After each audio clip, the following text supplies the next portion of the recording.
500 is up 6. This is Matt Atchity from Rotten Tomatoes, also the host and star. You're too kind.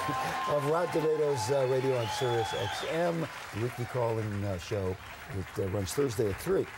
Now, this is, fair to say, this is kind of a downtime for movies, right? Yes. For openings. We're in August, and the conventional wisdom would have us believe that August is when studios kind of dump the movies that they're not particularly proud of. Okay. But this August has been a little bit different. We've had some pretty good movies. Right. We've got some pretty good stuff opening this weekend. Well, give us a, I understand you have a good and a really awful. And a first, right? Yes. Yes. Okay. Right. So I think a lot of people had seen the trailer for Hit and Run, the bicycle messenger movie starring Joseph Gordon-Levitt.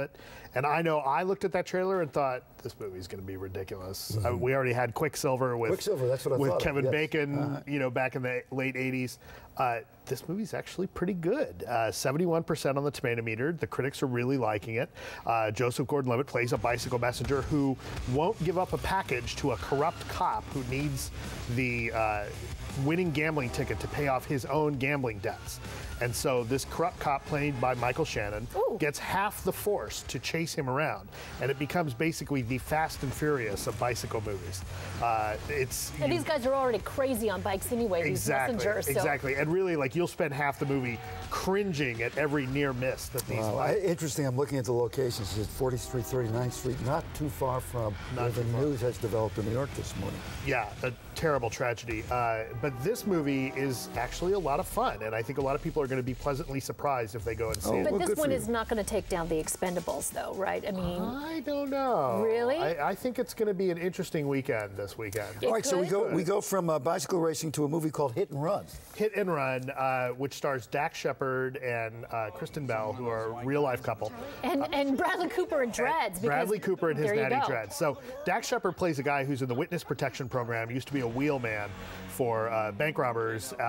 Bradley Cooper plays his former partner who finds him. Tough. Wheelman being the guy, the getaway car. Right, like I know what I'm talking about, right?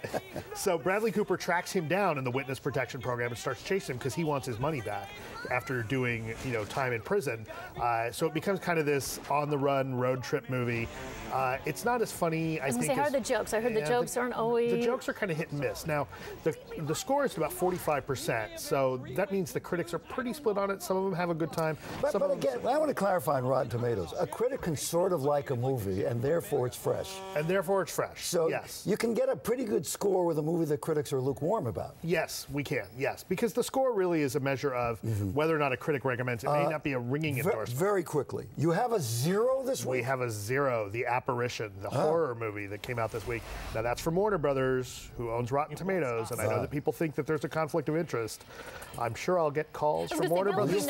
Exactly, but it's got a 0. Most everybody says it's not. Well, let me say that Matt may still be with Rotten Tomatoes, and he may still have that radio show. Yeah, exactly. All right, you're on your way to do Google Plus right now with Maria? Yes, I am. Have a good time there. Thank you very much. Matt. Thank you.